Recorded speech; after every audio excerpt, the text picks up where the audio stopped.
अभी हम डिस्कस करेंगे लॉज ऑफ केमिकल इक्विलिब्रियम। एक बात है कि laws of chemical equilibrium completely based है लॉज ऑफ मास एक्शन। तो लॉज ऑफ मास एक्शन क्या होता है ये आपको पहले क्लियर होना चाहिए, ठीक है। चलो मैं एक रिएक्शन लेता हूं, पर्टिकुलर रिएक्शन ए, ठीक है, बी, रिवर्सिबल रिएक्शन है और बेटा एक्स प्लस वाई, क्लियर। ये एक रिवर्सिबल रिएक्शन है, इसके अंदर हम लॉज ऑफ केमिकल इक्विलिब्रियम निकालने का कोशिश करेंगे, ठीक है, by using laws of mass action, ठीक है। इसमें फॉरवर्ड रिएक्शन कौन सा होगा? फॉरवर्ड रिएक्शन ये है ए और बी रिएक्टेंट का काम करेंगे, एक्स और वाई प्रोडक्ट का काम करेंगे फॉरवर्ड रिएक्शन के लिए। बैकवर्ड रिएक्शन के लिए क्या होगा? एक्स और वाई रिएक्टेंट का काम करेंगे, ए और बी प्रोडक्ट का काम करेंगे, ठीक है ना, बैकवर्ड रिएक्शन के लिए, क्लियर। अब बेटा इसमें मैं क्या कर रहा हूं, मैं फाइंड आउट करने का कोशिश कर रहा हूं रेट ऑफ फॉरवर्ड रिएक्शन, ठीक है ना, क्लियर।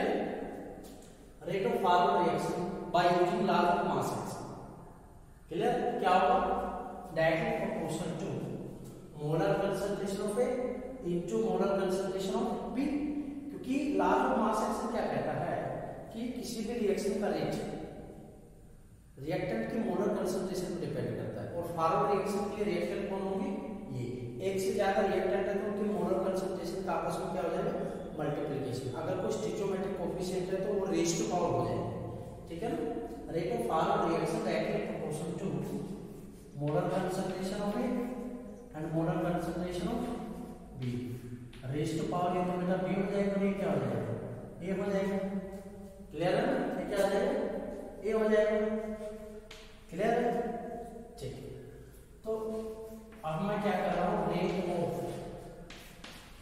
फॉरवर्ड रिएक्शन प्रोपोर्शनल जो है वो हटा रहा हूं, मैंने लगा दिया था कि रेट कांस्टेंट है, फॉरवर्ड की एफ लिख दिया फॉरवर्ड रिएक्शन के लिए, K F means rate constant for forward reaction, ठीक है। A raise to power A, B raise to power B. इसको मैं इक्वेशन फर्स्ट बनाऊंगा। कहां से आया? मास एक्शन का जो रूल है वहां से हमने लगाया, ठीक है ना। ऐसे में क्या कर रहा हूं, ऐसे में क्या कर रहा हूं बेटा कि रेट ऑफ बैकवर्ड रिएक्शन, ठीक है, डायरेक्टली प्रोपोर्शनल। बैकवर्ड रिएक्शन के लिए रिएक्टेंट कौन काम करेगा? एक्स और y, directly proportional to molar concentration of x and molar concentration of y, raise to power x और रेज़ टू पावर वाई, ठीक है ना। तो रेट ऑफ बैकवर्ड रिएक्शन किसकी इक्वल हो जाएगा? Yes, similarly laws of mass action का use करें कि मैं यहां पे बी लगा देता हूं, बैकवर्ड रिएक्शन के लिए रेट कांस्टेंट, ठीक है ना, एक्स और क्या ये वाई है रेज़ टू पावर, क्लियर। यहां तक कोई प्रॉब्लम नो होना नहीं चाहिए।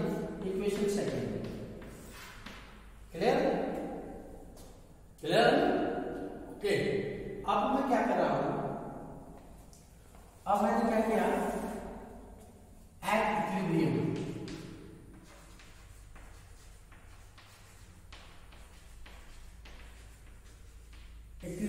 ये रिएक्शन इक्विलिब्रियम से, ठीक है ना, क्योंकि हम यहां लॉज ऑफ केमिकल इक्विलिब्रियम निकालना है, इक्विलिब्रियम कंडीशन पे हमें इस इक्वेशन को स्टडी करना पड़ेगा। तो इक्विलिब्रियम में क्या है भाई कि बेटा रेट ऑफ फॉरवर्ड रिएक्शन है, हमें पता है कैरेक्टरिस्टिक्स पढ़ गया है, rate of backward reaction equal हो जाएगा, ऐसा ही है ना, ठीक है ना। इसका मतलब मैं क्या कह सकता हूं कि भाई रेट ऑफ फॉरवर्ड रिएक्शन तो ये हो गया, ठीक है ना, और रेट ऑफ बैकवर्ड रिएक्शन ये हो गया। मींस इक्वेशन फर्स्ट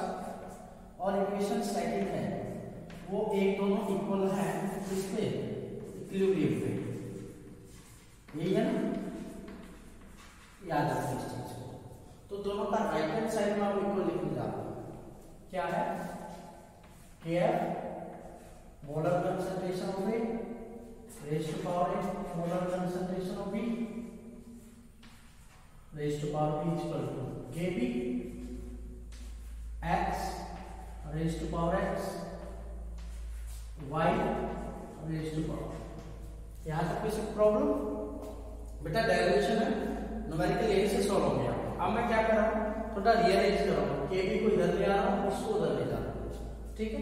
तो क्या आएगा, Kf upon Kb equal to molar concentration of x raise to power x molar concentration of y raise to power divided by molar concentration of A raise to power A molar concentration of B raise to power. Clear है? यहाँ पे equilibrium condition लगाया हमने, थोड़ा rearrange किया, clear. अब ये जो बेटा आया था रेशियो आया है, रेशियो किस किस का है, rate constant for forward reaction and rate constant for backward reaction. इसको मैं मान रहा हूं क्या, के ओवरऑल रेट कांस्टेंट, ठीक है ना। इस पूरी केमिकल रिएक्शन के रेट कांस्टेंट के इक्वल टू Kf और Kb equal to molar concentration of x molar concentration of y raise to power y molar concentration of A raise to power A और molar concentration of B raise to power B। ये आपका मतलब laws of chemical equilibrium, ठीक है ना। क्या है laws of chemical equilibrium? देखो रेट कांस्टेंट, ये जो इक्विलिब्रियम कांस्टेंट है, ठीक है ना, ये है, ये कहलाएगा आपका equilibrium constant.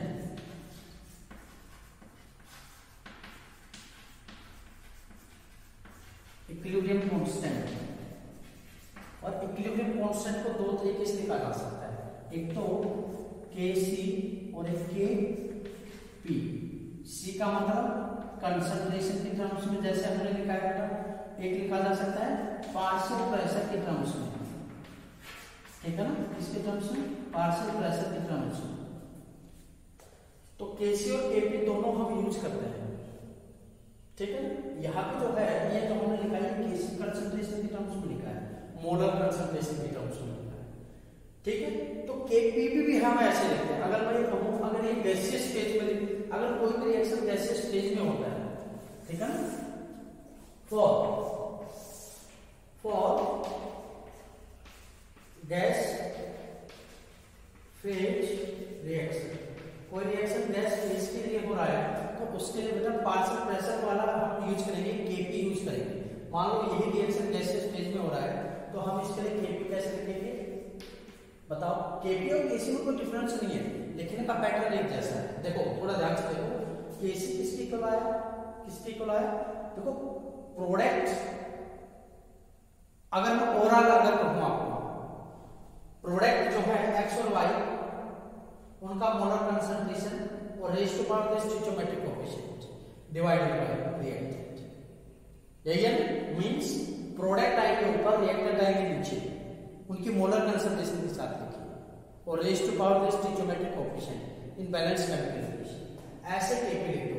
Means P product ऊपर, P partial pressure of x raise to power x stoichiometric coefficient, ठीक है ना, into Py partial pressure product y, ठीक है, raise to power y divided by, ठीक है, पार्शियल प्रेशर